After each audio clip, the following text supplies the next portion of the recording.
Malamang to, baka magtinda na lang muna kami ng asawa ko ng palamig sa bahay.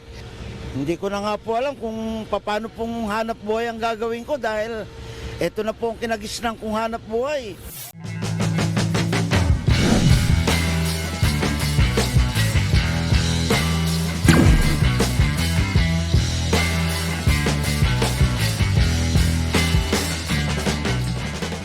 Isipin mo ito, walang tigil pasada, walang abiso. Pero paglabas mo ng kalsada, mas kaunti ang masasakyan mo. Hindi dahil nagprotesta ang mga tsoper, kundi dahil may ilan sa kanila ang kusang nagpapahinga muna sa pasada. Sa harap ng tuloy-tuloy na pagtaas ng presyo ng langis, napipilitan silang magdesisyon. Papasada ba kahit halos sa krudo lang mapupunta ang kita? O hihinto muna para hindi malugi?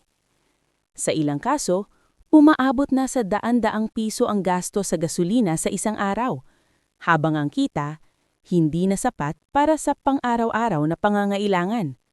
At habang nangyayari ito, unti-unti ring nararamdaman ng mga pasahero ang epekto.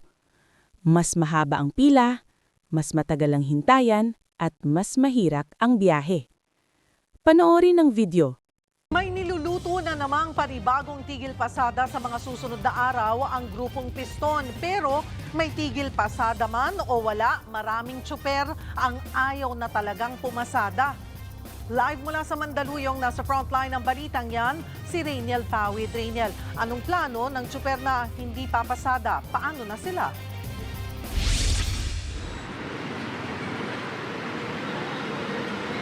Cheryl, sa pakikipag-usap nga natin sa mga tsuper kanina ay karamihan sa kanila ay talaga namang gusto ng gumarahing tuluyan dahil nga bukod sa wala ng kinikita ay sunod-sunod pa nga raw yung pagtaas ng presyo ng langis. Yung ilan sa kanila ay nag-iisip na ng panibagong pagkakakitaan kahit maliit lang daw yan at yung ilan naman ay nais na ngang umuwi ng probinsya.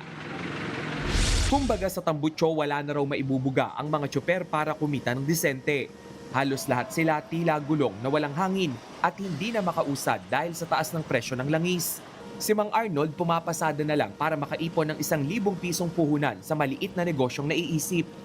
Malamang to, baka magtinda na lang muna kami ng asawa ko ng palamig sa bahay.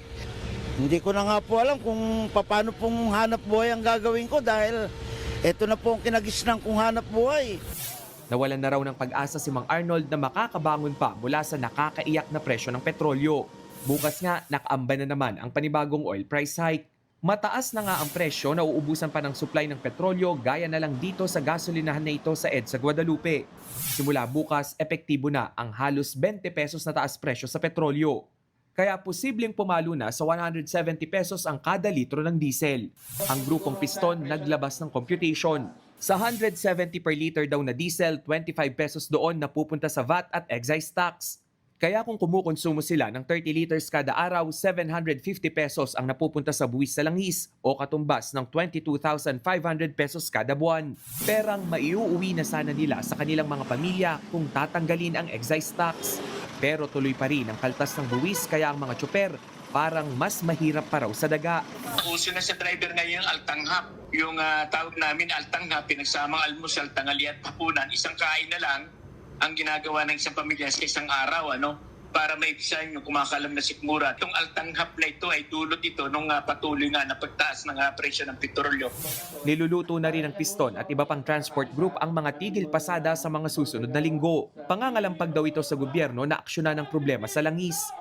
Ang mga tricycle driver nagpakarga na bago pa magtaas ulit bukas ang presyo ng petrolyo. Pinag-aaralan pa nga kung anong magagawa natin ito.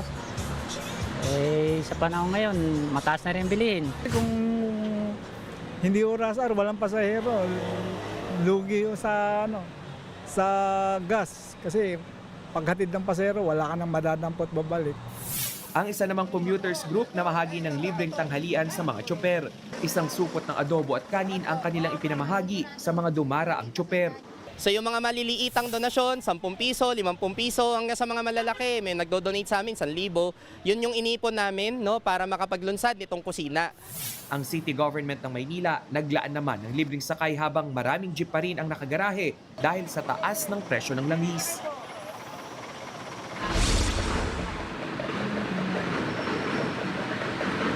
Cheryl, bukod nga sa PUV sector ay kinumusta rin natin yung mga private vehicle owners. At kanina nga ay marami rin sa kanila yung nagsabi na nagdadalawang isip na sila na i-keep o panatilihin pa yung kanilang mga unit. Nais na nila itong ibenta at mag-shift na nga doon sa hybrid o yung mga electronic vehicles. Dahil nga sa sunod-sunod na taas ng presyo ng produktong petrolyo ay naniniwala sila na hindi raw agad-agad naman yung rollback niyan.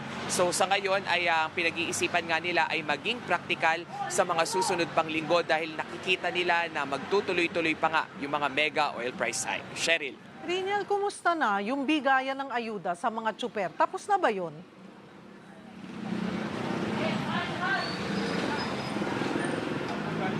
Cheryl, ayon nga dito sa DSWD, magre-resume yan ngayong linggo. Pero as of now ay wala pa silang mga specific dates and location. Pero yung nakatoka ngayon ay yung mga provincial PUV driver natin. Sila yung makakatanggap sa ngayon at may mangilan-ngilan pa dito sa may Metro Manila. Sila naman yung mga hindi nabigyan dahil nga doon sa nag-overlap yung kanilang mga detalye o yung mga information noong nakaraang linggo sana na nagbibigayan nga ng ayuda. Pero Cheryl, nung nakausap natin yung ilan na nakatanggap na dito na mga tsuperno kanina, ay sabi nila na pasalamat pa rin sila, meron, pero sa ngayon daw ay tila hindi nila naramdaman yon dahil nga naninindigan itong piston na pachi-pachi yung naging sistema nga ng pagbibigay ng ayuda o tinatawag din nila itong band-aid solution na hindi ito pang matagalan at hindi ito mararamdaman sa ganitong klaseng krisis. Cheryl.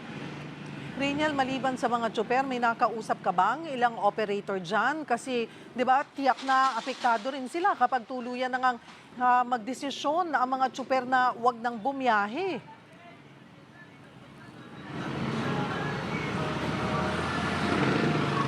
Cheryl, yung mga operator na nakausap natin kanina ay parang sadlak na rin sila dito nga sa nangyayaring krisis. Yung isa na nakausap natin, no, si Mang Berto, meron siyang 10 unit.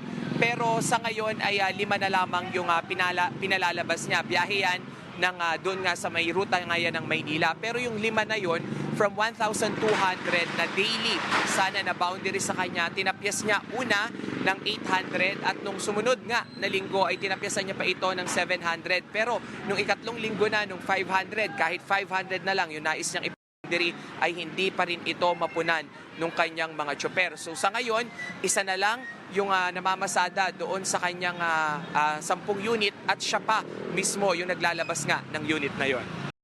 Sa panghuli, ikaw.